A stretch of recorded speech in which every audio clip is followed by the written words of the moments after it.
اس کے خلاف کام کرے گا۔ تب اس نے دیکھا لوگوں کا مجمع عبادت کی پہاڑیوں کی طرف دوڑ رہا ہے۔ ساندل کے تو بدن میں خوف کی لہریں دوڑ رہی تھی۔ اس کا دل چاہ رہا تھا کہ وہ دوڑ کر اپنی جان بچائے، لیکن یہ اس کے حق میں بہتر نہیں تھا۔ ہنگارا پتھرایا ہوا کھڑا تھا۔ بستی کے لوگوں نے پہاڑیوں کو محاصرہ کر لیا اور وہیں رک گئے۔ تب ہنگارا نے مسکراتے ہوئے کہا، یہ بہتر ہوا ہے، ہمیں اب عمل کا موقع مل گیا۔ اب ہمیں برق رفتاری سے کام کرنا ہے۔ ہمیں کیا کرنا ہے؟ تمام لوگوں کو اکٹھا کر لے، تمام گوشوں میں کھلے پھول توڑ لے اور معبد گاہ کے پجاریوں سے کہے کہ ان کے ہار بنا لے، پھولوں کی پتیاں اکٹھی کر لی جائیں۔ یہ کام پھر میں بتاؤں گا، ہمیں آگے کیا کرنا ہے۔ اور مگر ٹھیک ہے، باقی کام میں خود کروں گا۔ ہنگارا کے ہونٹوں پر شیطانی مسکراہٹ پھیل گئی۔ ساندل ہدایت کے مطابق عمل کرنے لگا۔ ہنگارا ایک طرف بڑھ گیا۔ اس سے خود کلامی کرتے ہوئے کہا، ٹاری ویگا کے پجاری، دیوتا نے تجھے بہت مختصر زندگی دے کر اس دنیا میں بھیجا ہے۔ تیری دوسری موت میں میری ہاتھوں لکھی ہے، یہ بات سمجھ لے۔ بہتر کون جانتا ہے کہ دیوتاؤں کی دی ہوئی زندگی کوئی انسان نہیں ختم کر سکتا، لیکن مقدس اگھورا ہر شخص جانتا تھا کہ اس وقت صرف ڈرامہ ہی زندگی بچا سکتا ہے۔ یہ ان کے لیے ایک دلچسپ تجربہ بھی تھا، لیکن ساتھ یہ بھی سمجھ لیا گیا تھا کہ انسان کسی بھی عالم میں بیوقوف نہیں ہوتا، لیکن ذرا سی لغزش، ذرا سی حماقت سارا کچا چھٹا کھول سکتی ہے، اور اس کے بعد جو بھیانک موت نصیب ہوگی، اس کا تصور موت سے زیادہ بھیانک ہے۔ بہرحال تیاریاں مکمل ہو گئی تھیں۔ طے کیا گیا تھا کہ گومی سیانا، روکا، ہمبا اور ساگی اس وقت تک یہاں رہیں گے جب تک صورتحال بہتر نہ محسوس کر لی جائے۔ یوٹ کے حکم سے بھلا کون انحراف کرتا۔ پھر ایک ایک کر کے تمام لوگ کینوس کے عقب سے باہر نکل آئے۔ انہوں نے اپنے چہروں پر رنگ چڑھا لیے تھے، ہر ایک کے پاس آتشی ہتھیار تھے، حتیٰ کہ یوٹ نے اپنے لباس میں 2 بھرے ہوئے پستول پوشیدہ کر لیے تھے۔ یہ اہم ضرورت تھی، کسی بھی وقت کوئی مشکل صورتحال پیش آ سکتی تھی۔ یہ تمام پروگرامنگ نادر شاہ کی تھی۔ اس نے صورتحال کے مطابق عمل کیا تھا۔ پھر دو کی قطار میں وہاں سے چل پڑے۔ ان کا رخ عبادت گاہ کی پہاڑیوں کی سمت تھا۔ سر ہدایت اللہ اور عرشی اتفاق سے اس وقت ساتھ تھے۔ عرشی ان کے ساتھ قدم اٹھا رہی تھی۔ وہ بے اختیار ہنس پڑی اور سر ہدایت اللہ کا نکھیوں سے اسے دیکھنے لگے۔ کیوں؟ انہوں نے پوچھا۔ اتنی سی بات ہی ڈیڈی، عرشی نے ہنستے ہوئے کہا۔ کیا مطلب؟ ان کھیل تماشوں کے لیے آپ بھاگے بھاگے پھرتے ہیں؟ کیسے کھیل تماشے؟ یہی جو اس وقت جاری ہیں۔ ارے ایسے ہی شوق تھا، آپ کو تو مجھ سے کہا ہوتا، تم کیا کرتی؟ وہیں سب کچھ ارینج کر دیتی۔ تھوڑے تھوڑے سے معاوضے پر ایسے آدمی پکڑ لیے جاتے اور ان کے درمیان آپ کو مارچ کرا لیا جاتا۔ میرے خیال میں سب کچھ آپ کے لیے اجنبی نہیں ہے۔ نہیں عرشی، یہ میری زندگی کی سب سے ہولناک مہم ہے۔ اس سے قبل کبھی سوال ہی پیدا نہیں ہوتا۔ بہرحال مزہ آ رہا ہے۔ تمہاری خواہش پوری ہو گئی مہم جوئی کی؟ ہاں۔ تو یہ کافی ہے زندگی بھر کے لیے، بلکہ اگر زندہ بچ گئی اور اپنے وطن پہنچنا نصیب ہوا تو ایک خوبصورت فیچر لکھوں گی، جن کا اختتام ان الفاظ پر ہوگا کہ اگر کسی کو مہم جوئی کا شوق چرائے تو اس کے لازم ہے کہ فوراً کسی دماغی ہسپتال سے رجوع کرے۔ نہیں عرشی، ایسی بات نہیں، سر ہدایت اللہ عجیب سے لہجے میں بولے۔ یعنی اب بھی ڈیڈی؟ ہاں، زندگی بار بار موت کے قریب سے گزرتی ہے تو زندگی کا لطف دوبالا ہو جاتا ہے، ورنہ ہر شخص اپنے طور پر جیتا ہی ہے۔ بے خطر زندگی، عجیب منطق ہے، ابھی تمہاری سمجھ میں نہیں آئے گی۔ نادرش اس بارے میں کیا کہتا ہے؟ وہ، عرشی نے کہا اور ہنس پڑی، وہ قدرتی سرپھرا ہے، اس کے نام سے اندازہ لگا لیجئے۔ عرشی نے کہا۔ وہ، سر ہدایت اللہ نے گہری سانس لے کر کہا، اس نے ایک مفوق الفطرت ہستی کا کردار ادا کیا ہے۔ اس مہم سے نمٹنے کے بعد اگر کبھی اس ٹیم نے کسی نئی مہم کے بارے میں سوچا تو نادر شاہ کو اس ٹیم کا سربراہ بنایا جائے گا۔ یہ سب کا متفقہ فیصلہ ہے۔ ارے باپ رے، کیا یہ خطرات بھی لاحق ہیں؟ عرشی نے آنکھیں پھاڑتے ہوئے کہا اور سر ہدایت اللہ سے دیکھنے لگے، پھر بولے، کیوں مہم جوئی سے دل گھبر گیا؟ ویسے تو ہمیشہ میرے کان کھائے رہتی تھی۔ توبہ ہے ایسی مہم جوئی سے ڈیڈی، جس میں بس کیا کہوں، جو کچھ نگاہوں کے سامنے ہے۔ سر ہدایت اللہ مسکرانے لگے۔ وہ قرب و جوار کا جائزہ بھی لیتے جا رہے تھے اور یہ دیکھ رہے تھے کہ ٹاری ویگا کے لوگ اس سے کس طرح عقیدت کا اظہار کر رہے ہیں۔ ایک نئی دنیا نگاہوں کے سامنے تھی۔ اس سے پہلے اس انداز میں کسی بستی کو اندر سے نہیں دیکھا گیا تھا، اور اب یہ احساس ہو رہا تھا کہ یہ زندگی کا کیا انداز ہے، مکانوں کو کس طرح بنایا جاتا ہے، ضرورتیں کس سادگی سے پوری کر لی جاتی ہیں۔ ایک یہ دنیا ہے اور ایک وہ مہذب آبادی ہے جہاں انسان تہذیب کا شکار ہو کر انسانوں سے زیادہ جانوروں کی زندگی گزار رہا ہے۔ اس سے تو بدرجہ بہتر یہ لوگ ہیں جن کے مسائل اور وسائل یکساں ہیں۔ بہرحال یہ ان سوچوں میں الجھنے کا وقت نہیں تھا۔ ابھی تو اس ملک کے بہت سے ایسے مراحل تھے جن کے بارے میں کچھ کہا نہیں جا سکتا تھا کہ کامیابی ملے گی یا نہیں۔ یہ تو ایک بدلے ہوئے انداز کا پہلا حصہ تھا۔ اگر جیمز پیرے نہ مل جاتا اور رکاوٹوں کا یہ انداز نہ ہوتا تو شاید اس مہم کی شکل ہی دوسری ہوتی۔ وہ ٹاریویگا کی جانب آنے کے بجائے یقینی طور پر نیل کنٹھ کا رخ کرتے اور وہاں کے حالات زیادہ ہنگامہ خیز ہوتے۔ خیر ابھی تو یہ ساری باتیں صرف ایک افسانوی حیثیت رکھتی تھی۔ ان کے قدم آہستہ آہستہ عبادت گاہ کی پہاڑی کی جانب اٹھ رہے تھے۔ پھر ان کے دامن میں پہنچے تو ہجوم نے ان کے لیے راستہ خالی کر دیا۔ مقدس ہیوبرٹ ایڈلیمن کے سامنے سب جھک رہے تھے اور اسے بڑا احترام دے رہے تھے، کیونکہ ہدایت کر دی گئی تھی کہ عبادت گاہ کی پہاڑیوں پر ابھی کوئی قدم نہ رکھے اور وہاں موجود ہنگارہ کو کوئی نقصان نہ پہنچایا جائے۔ پھر جب پہاڑیوں کی بلندیاں طے کی جانے لگیں تو یوٹ نے ہی سامنے کی جانب رخ کیے کہا، کیوں نہ ہو مسٹر سردار خان کہ بلندیوں پر ہمارا استقبال پجاریوں کو وہ گروہ کرے جو مسلح ہو اور ہمیں نقصان پہنچانے کی کوشش کرے۔ اسی لیے یوٹ ہم نے ہتھیار ساتھ لے لیے ہیں، دیکھنا ہوگا۔ ویسے ایک گروپ پیچھے چلا رہا ہے، یہ مقامی بزرگ ہیں جو عقیدت مندی میں ہمارے ہمراہ بلندیوں کا سفر کر رہے ہیں۔ ذرا ان پر نظر رکھنا، یہ کیا چاہتے ہیں کہ ان کی کوئی ایسی اور خواہش تو نہیں جو ہمارے علم میں نہ ہو۔ میں خیال رکھوں گا، یوٹ نے جواب دیا۔ کوئی 30-40 افراد جو کہ سب کے سب بزرگ اور عمر رسیدہ تھے اوپر چلے آ رہے تھے، حالانکہ انہیں اس کی ہدایت کی گئی تھی نہ اجازت، لیکن بہرحال ان لوگوں کا آنا سردار خان کے خیال کے مطابق بہتر ہی تھا۔ پھر اچانک ایک ایسا کام ہوا جس کی انہیں توقع نہیں تھی۔ اوپر سے پھولوں کی پتیاں اڑتی ہوئی نیچے آ رہی تھی اور وہ محسوس کر رہے تھے کہ یہ پھولوں کی پتیاں اوپر سے خیر سگالی کے طور پر نچھاور کی جا رہی ہیں۔ چونکہ بلندیوں سے انہیں پھینکا جا رہا تھا، اس لیے دور دور تک منتشر ہو رہی تھی اور ان کے جسموں پر بھی گر رہی تھی۔ استقبالیہ کا انداز تھا۔ بہرحال انہیں کچھ بھی نہیں کہا جا سکتا تھا، یہ بھی نہیں پتہ چل سکا کہ اس عمل کا محرک کون ہے، لیکن بلندیوں کا راستہ عبور کرتے کرتے یوٹ نے امرت سے کہا، بگ باس ہو سکتا ہے تمہاری نگاہیں بلندیوں کو نہ دیکھ پا رہی ہوں، لیکن میں بے شمار حسیناؤں کو دیکھ رہا ہوں جو بہت خوبصورت ہیں اور مختصر لباس پہنے پھولوں کی پتیاں نچھاور کر رہی ہیں۔ مس ایلما برانڈ کو اس سلسلے میں متردد ہونا چاہیے۔ ایلما برانڈ جو ایمرے کے ساتھ ہی چل رہی تھی مسکرا دی، تاہم اس نے اس بات کا کوئی جواب نہیں دیا۔ ریٹا ہاروے، ارشی وغیرہ بھی بلندیاں طے کر رہی تھی، البتہ سب نے اپنے اپنے ساتھی کو اپنے ساتھ رکھا تھا، جیسے الاشا فیروز کے ساتھ تھی اور فیروز اسے سہارا دیے ہوئے تھا۔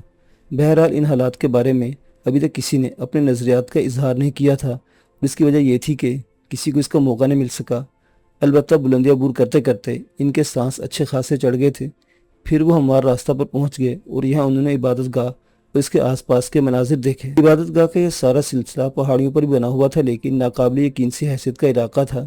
وسیع و عریض عمارتیں جو پتھروں کو چن چن کر بنائی گئی تھیں، خاص قسم کے حجرے جن کے دروازے غار کے دہانے معلوم ہوتے تھے، لیکن وہ انسانی ہاتھوں کی تخلیق و ترتیب تھے۔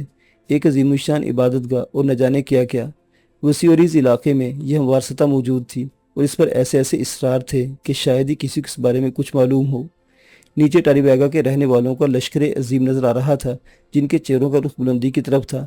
وہ حسین لڑکیاں جن کی تعداد کافی تھی اور پتیاں نچھاور کرنے کے بعد پھولوں کے ہار ہاتھوں میں لیے ہوئے تھی اور ان کی آنکھوں میں عقیدت کے آثار تھے، اور اب یہ پتہ نہیں کہ دلوں میں کیا تھا، لیکن وہ کچھ عجیب و غریب الفاظ گنگناتی آگے بڑھی اور انہیں یوٹ کے قدموں میں پھولوں کے ڈھیر لگا دیے۔ باقی لوگوں پر بھی وہ اس طرح ہار اچھالنے لگی کہ وہ ان کی گردنوں میں جائیں۔ یوٹ پھولوں کے انبار پر چلایا جا رہا تھا اور اسے اس جگہ لایا گیا جہاں ہنگارہ، ساندل اور چند افراد کھڑے مسکراتی نگاہوں سے یوٹ کو دیکھ رہے تھے۔ ہنگارہ کی آنکھوں میں عجیب سی چمک تھی اور یوٹ کو علم بھی نہیں تھا کہ یہ ہنگارہ ہے۔ بہرحال جب وہ ہنگارہ کے قریب پہنچا تو ہنگارہ آگے بڑھا۔ اس کے ہاتھ میں ایک عصا تھا جو عجیب و غریب شکل رکھتا تھا۔ اس نے نکیلے سرے والا عصا دونوں ہاتھوں پر رکھ کر یوٹ کو پیش کرتے ہوئے کہا، دیوتاؤں کے منظور نظر، دنیا میں تیری واپسی پر میں تجھے خوش آمدید کہتا ہوں اور تیرا یہ منصب تیرے حوالے کرتا ہوں کہ ہنگارہ تو صرف نگران تھا جس نے یہ وقت خوش اسلوبی سے گزار دیا، اور تیری آمد پر وہ اسی طرح تیرے عقیدت مندوں میں شامل ہو گیا ہے جیسے ٹاریویگا کے دوسرے لوگ۔ تب یوٹ کو اندازہ ہوا کہ یہی شخص ہنگارہ ہے۔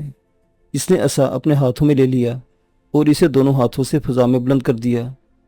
ہنگارہ دو زانوں بیٹھ کر دونوں ہاتھ سیدھے کر کے اسی انداز میں جھک گیا تھا جس طرح بستی کے دوسرے لوگ اور عقب سے جو بوڑھے لوگ آئے تھے وہ ایک قطار بنائے ان لوگوں کو دیکھ رہے تھے، اور انہوں نے یہ بھی دیکھ لیا تھا کہ ہنگارہ نے اپنی پسپائی قبول کر لی ہے اور عصا ہیوبرٹ ایڈلیمن کے حوالے کر دیا گیا ہے۔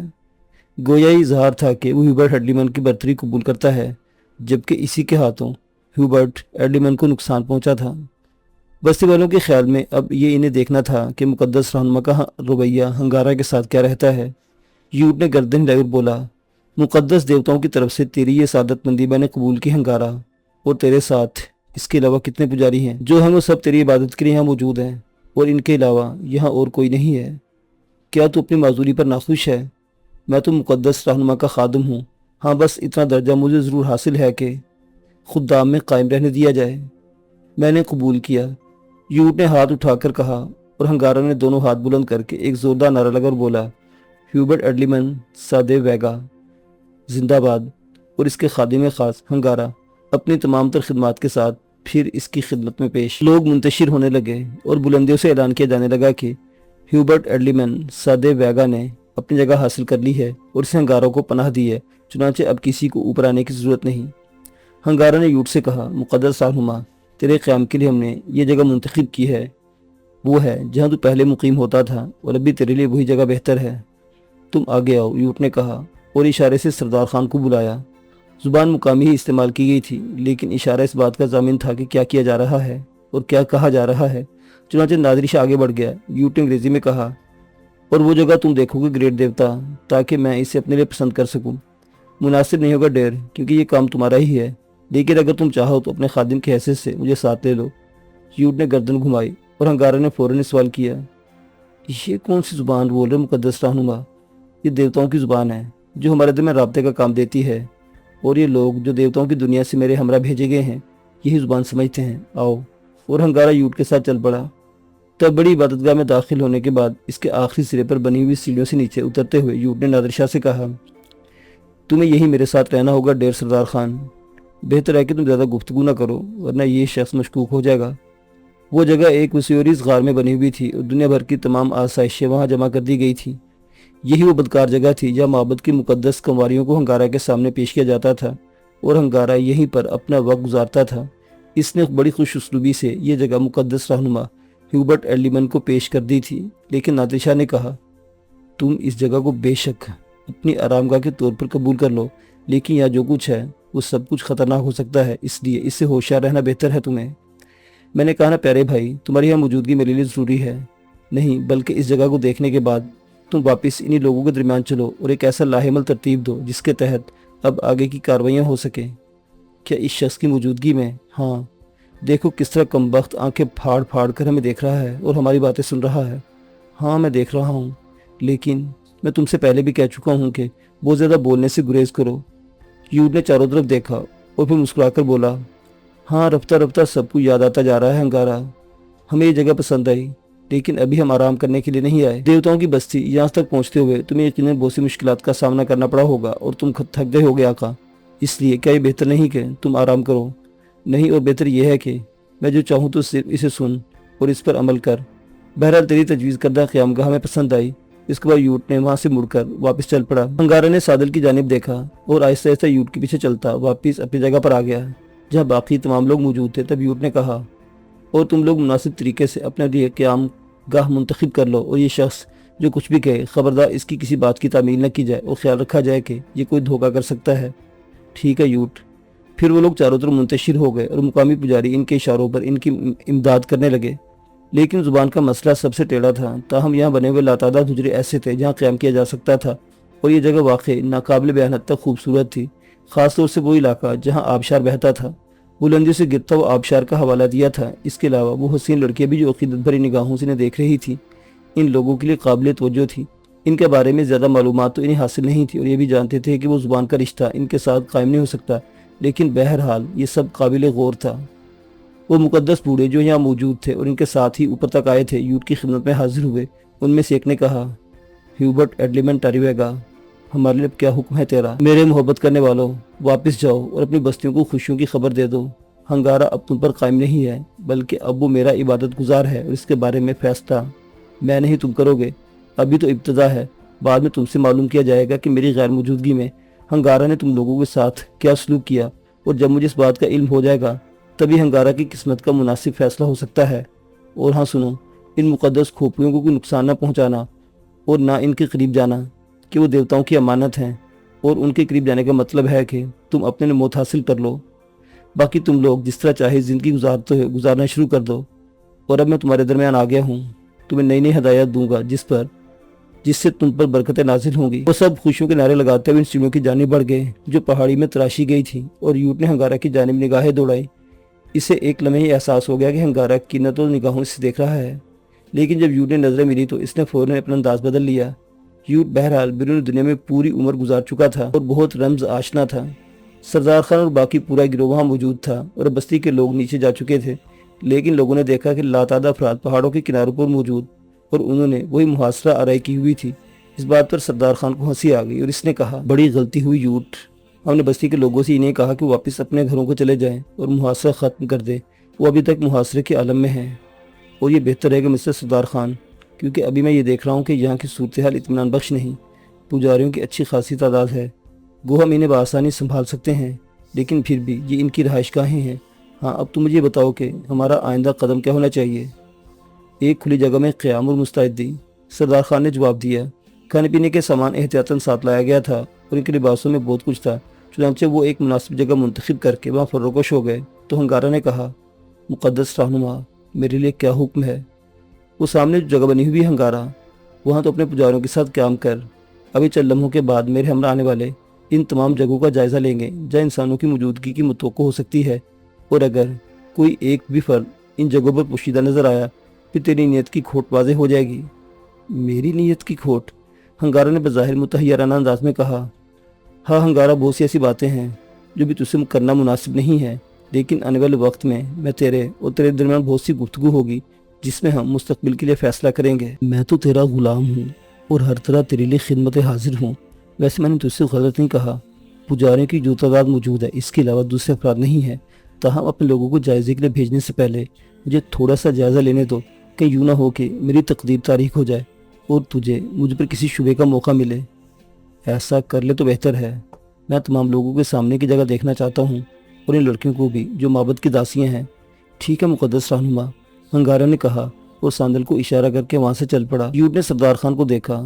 سردار خان مسکرا کر بولا، یوٹ، اس کے چہرے پر کچھ ہے جس کا بھی صحیح طور سے اندازہ نہیں لگایا جا سکتا، لیکن ہمیں اس سے ہوشیار رہنا ہوگا، خاص طور سے مجھے تمہاری رہنمائی درکار ہوگی اور اس بات کا پورا خیال رکھنا، ویسے لڑکیوں سے بھی کوئی گڑبڑ ہو سکتی ہے۔ مسٹر سردار خان، ان پر بھی گہری نگاہ رکھی جائے۔ میں سمجھتا ہوں تمہاری وائف بہت عمدگی سے یہ کام سنبھال سکتی ہے، میڈم ہاروے اور باقی لڑکیاں بھی اس کی نگرانی کریں۔ سردار خان نے اپنی بیوی شمسا کی جانب دیکھا۔ عرشی نے فوراً ہی رخ دوسری جانب کر لیا، کیونکہ سر ہدایت اللہ بھی زیادہ فاصلے پر نہیں تھے اور کیونکہ اس وقت سبھی یوٹ کی جانب متوجہ تھے، اس لیے یہ بھی نہیں کہا جا سکتا تھا کہ کسی نے یوٹ سے بات نہ سنی ہو۔ پھر سب لوگوں نے اپنی بھی ٹولیاں بنا لی اور سردار خان نے سب کو ہدایت دی، ان میں سے کچھ افراد کو ان سیڑھیوں کی جانب نظر رکھنی ہے۔ حالانکہ ہم میں سے کسی کو بھی بستی والوں کی جانب سے کوئی خطرہ نہیں، لیکن اس بات کے امکانات ہو سکتے ہیں کہ ان میں ہنگارا کے کچھ ہم نوا بھی ہوں اور ہنگارا نے ہدایت دے دی ہے۔ اس کے ساتھ ساتھ جیسا کہ میں نے جائزہ لینے کے لیے کہا ہے، بے شک ہم ان اجنبی جگہوں پر بھرپور طریقے سے جائزہ نہیں لے سکیں گے، لیکن اس بات کے امکانات تو ہیں کہ ان لوگوں کے پاس آتشی ہتھیار نہیں ہے اور نہ ہی ہتھیاروں کو پہچانتے ہیں، اس لیے دور سے کسی ایسے حملے کی توقع تو نہیں ہو سکتی۔ تاہم ہوشیاری شرط ہے، ہم اجنبی جگہوں پر اس طرح داخل نہیں ہوں گے کہ وہاں قید ہو جائیں، لیکن پھر بھی ان جگہوں پر نظر ضرور رکھنا ہوگی۔ فیروز نے اپنی ٹیم کے ساتھ جگہ سنبھال لی اور اس ٹیم میں اس نے علاشا کو خاص طور پر شامل رکھا تھا۔ وقت گزرتا جا رہا تھا اور علاشا اس کے پاس بیٹھی ہوئی تھی۔ فیروز نے ماحول کا جائزہ لیا، پھر علاشا سے کہنے لگا، علاشا، کیا تمہیں اپنی بستی یاد آتی ہے؟ نہیں، تم اسے بھول چکی ہو، وہ کوئی یاد رکھنے کی جگہ نہیں تھی۔ یہاں کیسا محسوس ہوتا ہے؟ اب اچھا نہیں لگتا؟ کیوں؟ تم نے مجھے جس دنیا کی کہانی سنائی ہے فیروز، اور میرا دل چاہتا ہے کہ اس دنیا میں جاؤں۔ تنہا؟ اس دنیا کو تنہا میں کیسے جانوں گی؟